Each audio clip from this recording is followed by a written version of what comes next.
Assalamualaikum warahmatullahi wabarakatuh. Jumpa lagi dengan saya Yudi Winardi, dosen daring.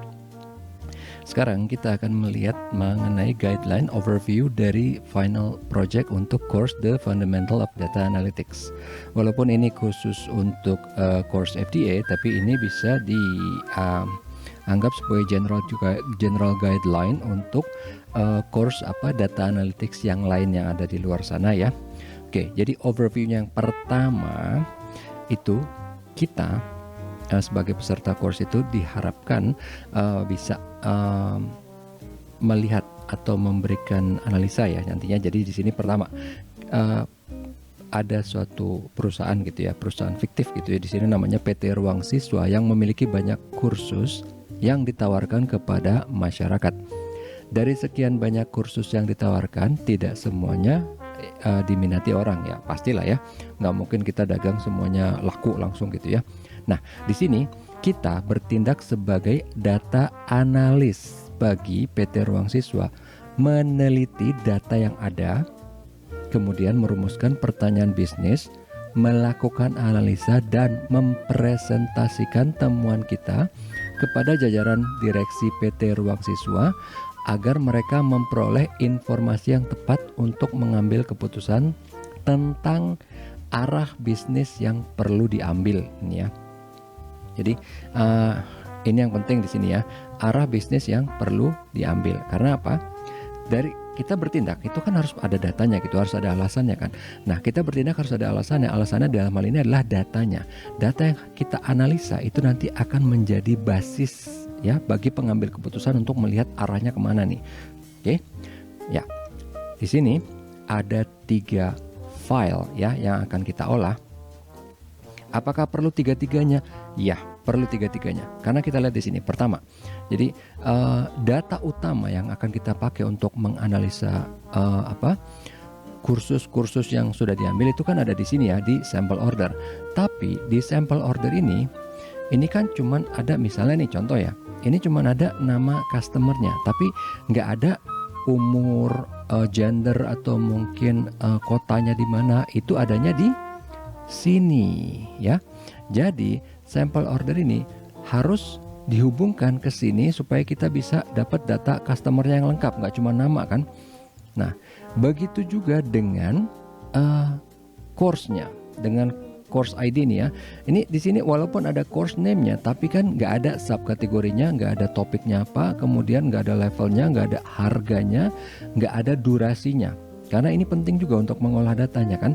Nah, ini juga harus dihubungkan ke sini. Sehingga nantinya kalau kita bisa menganalisa, kita bisa mengolah data, kita bisa melihat nanti ini, oke, dari order yang ada itu course apa aja yang laku, apa dia lakunya karena harganya murah atau karena harganya mahal, atau misalnya nih di daerah mana ini course kita banyak laku, misalnya nih ya bagi orang yang dari daerah Samarinda, kenapa nih gitu kan, atau misalnya dari region mana, dari region sini, kenapa nih, atau mungkin ini course yang laku apa yang lama atau yang sebentar. Oke, itu kan, jadi nanti ada pertanyaan pertama yang muncul gitu kan, mana course yang paling laku, mana yang enggak, mana course yang paling lama, mana yang enggak. Dari semua itu nanti kita lihat terus kita mau apain. Oke, ini ada yang laku, ada yang enggak, terus mau diapain. Yang enggak laku apa mau di terminate, atau mau digabung, atau mau diapain gitu kan. Kita bisa melakukan banyak analisa, kita bisa. Tapi sebelum itu kita harus memiliki merumuskan pertanyaan bisnisnya dulu apa. Nanti pertanyaan bisnis itu yang akan menjadi dasar seberapa dalam atau seberapa dangkal kita mau analisa, ya nggak? Gitu. Oke, ini tadi dari filenya ya. Filenya itu ada 3 bentuknya, ada yang XLX, ada yang Excel, ada yang CSV. Oke. Nah, ini deskripsinya, ini final project adalah tugas individu bla bla bla. Tujuannya adalah ini menerapkan apa yang kita udah pelajarin. Iya dong, kita udah belajar capek-capek kan. Kenapa kita harus terapkan? Karena biasanya kita kalau cuma dengerin orang ngomong, oh iya, tapi pas begitu kita ngerjain agak nge-freeze gitu. Apa ya? Nah, ini adalah saat yang baik untuk menerapkan itu. Karena apa? Begitu kita nggak bisa, kita masih bisa nanya. di Discord, di forum atau apa, ini gimana ya, ini gimana ya, itu dia maksudnya. Kenapa diadakan final project ini. Kemudian ini petunjuknya secara detail, nanti ada file PowerPoint-nya bisa kalian lihat lebih detail gitu ya. Ini saya cuma sekilas saja ngasih ininya, karena yang penting tadi itu adalah overview-nya. Kalian diharapkan untuk ngapain sih gitu kan. Oke, ini dikerjakan individu, ntar uploadnya di mana, terus ini bebas untuk pakai ya, mau pakai Excel, Postgre, Colab, Jupyter Notebook dan lain-lain. Tapi intinya tadi itu ya, 3 itu harus digabung jadi satu untuk menghasilkan analisa yang tepat gitu ya, yang benar. Karena kalau cuma setengah-setengah, mungkin nanti keputusan yang diambil juga malah setengah atau mungkin malah salah gitu kan. Nah, ini ekspektasi outputnya apa ya? Query SQL, kemudian file ini ya, Jupyter Notebook dan file PPT. Oke. Nah, ini komponen penilaiannya apa aja? Jadi technical itu meliputi apa nih, pemahaman terhadap data. Pokoknya dari segi teknisnya itu ya, dari filenya softwarenya apa yang dipakai gitu kan, terus trik apa aja yang dipakai di dalam software tersebut dan lain-lain gitu ya. Nah, sebenarnya nanti di dunia nyata yang paling penting itu adalah ini, business value. Ya dong, namanya bisnis semuanya pasti duit dong. Jadi kalau misalnya nih kita analisa bisa tajam tapi nggak ada gunanya buat bisnis, buat apa gitu kan. Jadi di sini ini yang paling penting. Makanya tadi kan yang penting itu pertama merumuskan pertanyaan bisnis. Pertanyaan bisnisnya bagus apa enggak gitu kan. Misalnya nih ya, ini contoh pertanyaan bisnis yang nggak bagus, dalam sih misalnya tapi nggak bagus. Tapi misalnya gini, kita udah menganalisa dari data itu ya, ini ada kurs yang instrukturnya paling gemuk, ada ketemu gitu kan, hasilnya kesimpulannya, tapi buat apa? Nggak ada gunanya gitu loh. Atau mungkin ini kursnya yang misalnya yang misalnya yang harus pakai Windows semua atau pakai OS X semua, nggak terlalu berguna gitu ya. Mungkin ada gunanya, tapi intinya harus kita buat supaya lebih berguna secara bisnis. Itu dia maksudnya. Jadi di sini kan mampu memberikan ide dan temuan yang insightful. Buat apa? Buat bisnis. Mampu memberikan analisa. Nah, ini analisanya bukan yang dangkal, karena kalau yang dangkal buat apa dianalisa? Orang lihat sekilas udah jadi dong, ya enggak? Analisa yang dapat memberikan pengaruh yang positif, ya dong, ini kan terhadap bisnis perusahaan. Mampu menarik kesimpulan dari insight yang didapatkan di sini. Jadi misalnya nih, udah analisa dalam banget gitu kan, pakai proses yang jelimet segala macam, tapi nggak ada kesimpulannya, bingung juga gitu kan, nggak ada gunanya juga itu. Itu again maksudnya di sini kan business value-nya. Nah, kemudian storytelling-nya itu juga penting. Karena apa? Misalnya kita bikin sesuatu yang canggih banget tapi kita presentasi orang nggak ada yang ngerti. Bagus sebenarnya tapi nggak ada yang ngerti. Sayang kan? Kenapa ini storytelling juga penting? Karena misalnya nih, yang kalian hasilkan itu adalah gold. Kalian harus bisa nunjukin ke orang bahwa itu memang gold gitu, bahwa itu memang emas, ya kan? Itu maksudnya di sini. Storytellingnya kenapa juga penting? Oke. Nah, di sini sekarang kita akan lihat secara sekilas. Oke. Yang sudah pernah dikerjakan oleh peserta sebelumnya seperti apa. Ini kita akan lihat ya. Ini ada namanya, ini orangnya orang beneran loh ya, ada nomornya, ada namanya siapa gitu ya. Nah, di sini keterusan. Pertama, ini ya biasa nih ya, table of contentnya apa aja. Ini business questionnya, kemudian baru kita ambil datanya, kita cleansing, kemudian baru kita present, analisa dan dia nomornya ke sini. Habis cleansing, explore data, analisa, baru present finding, ya kan? Ini dia, ini ya. Nomornya berarti dari sini 4 ke bawah 5 6. Oke. Saya tadi agak bingung. Kemudian tools yang dipakai apa? Ya, di sini kebetulan karena ada Tableau ya untuk presentasinya. Tapi kalau misalnya enggak, kita cuma pakai PowerPoint nggak apa-apa. Tapi yang paling penting kita pakai SQL untuk query-nya dan Python ini ya. Nah, ini business question-nya apa? Jadi ini business question-nya, contohnya nih ya. Ini kebetulan memang dia punya banyak di sini. Nggak apa-apa. Kalau banyak itu berarti kan dia punya banyak pertanyaan yang ingin dijawab dan analisanya pasti yang mendukung semua pertanyaan ini, ya nggak? Jadi misalnya nih course apa aja sih yang demand-nya tinggi atau rendah? Misalnya ada course X yang demand-nya tinggi di bulan apa misalnya, atau mungkin ada yang rendah sama sekali, atau ada yang Di bulan Januari rendah, di bulan Februari tinggi misalnya. Kenapa gitu kan? Wah, produk apa aja ini yang mungkin nggak bisa misalnya yang rendah dibandel sama yang tinggi misalnya gitu kan, supaya jadi yang jarang dibeli orang jadi kebeli gitu kan. Itu yang sering kita lihat bundling gitu kan yang di toko atau supermarket kan. Kemudian topik atau subkategori apa yang punya high demand atau low demand gitu kan. Kalau ini kan course-nya ini topik atau subtopik apa. Jadi ntar kelihatan kan, oh ini ada topik yang diminatin, oh ini ada yang enggak. Ini ada yang seumur-umur gak diminatin. Ya udah sih ya kan. Misalnya mungkin tadi buang atau apa gitu. Tapi paling enggak kita memberitahu kepada decision maker, ini loh faktanya.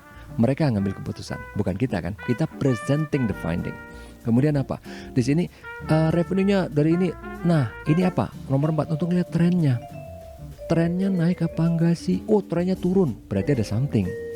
Mungkin harganya kemahalan, mungkin course-nya aneh, jelek semua atau gimana gitu loh. Tapi bisnis ya kan, kita mau lihat nih trennya gimana. Oh, mungkin ternyata turun bukan karena apa-apa, mungkin karena ekonomi, karena apa gitu loh. Tapi paling enggak kita mempresent our findings gitu, biar nanti decision maker yang akan ambil keputusan, ya enggak. Kemudian apa? What are customer demographic by province. Jadi untuk mau ngelihat nih persebarannya kayak apa. Oh, yang ngambil course kebanyakan dari daerah Sumatera misalnya, atau dari daerah Kalimantan yang mana, region yang mana, kenapa, ya kan, gitu. Kemudian ini apa misalnya nih, ada nggak customer yang perlu dikasih kupon, apa yang emang dia banyak ngambil course, atau malah sebaliknya, yang sedikit ngambil course, apa dasarnya, ya nggak, gitu loh. Karena bisa jadi yang udah banyak ngambil course nggak perlu dikasih diskon, dia udah banyak ngambil kan, misalnya emang perusahaan gitu emang perlu, atau jadi yang perlu dikasih itu yang orang yang jarang ngambil course atau sedikit karena bagi dia kemahalan misalnya. Kita nggak tahu gitu kan. Ini pertanyaannya. Kemudian yang ketujuh, antara churn sama retain. Jadi nih ada orang dia ngambil course sekali, udah habis itu nggak lagi. Kenapa nih? Apa nggak cocok? Ya kan? Terlalu cepat, terlalu lambat, terlalu mahal, terlalu murah, bisa aja gitu kan, terlalu murah. Iya loh. Kalau di kantor atau apa kan kesannya ngeliat terlalu murah, kayaknya cemen nih, murahan gitu kan. Gitu maksudnya. Ya beneran loh, karena kadang-kadang terlalu murah itu jelek. Ya yang saya sering kasih contoh ya kepada orang-orang, iPhone Pro Max, kita tahu harganya 10 juta, 20 juta, tiba-tiba ada yang jual. Bro, mau nggak nih, harga berapa? 1 juta. Pasti kita udah langsung curiga, tipu nih, jangan-jangan penipu nih. Ntar kita kasih duit, barang nggak ada, kabur dia, ya kan. Itu dia, itu emang udah logik gitu, udah manusiawi gitu. Kalau terlalu murah malah kita akan banyak question. Kemudian apalagi? Yang nomor 8, kapan sih ini si customer biasanya nge-purchase atau beli course-nya itu, supaya kita bisa tahu kapan kita mau promo, campaign, atau kalau mau ngasih diskon tuh kapan, hari apa, jam berapa. Itu dia maksudnya, ya Kak.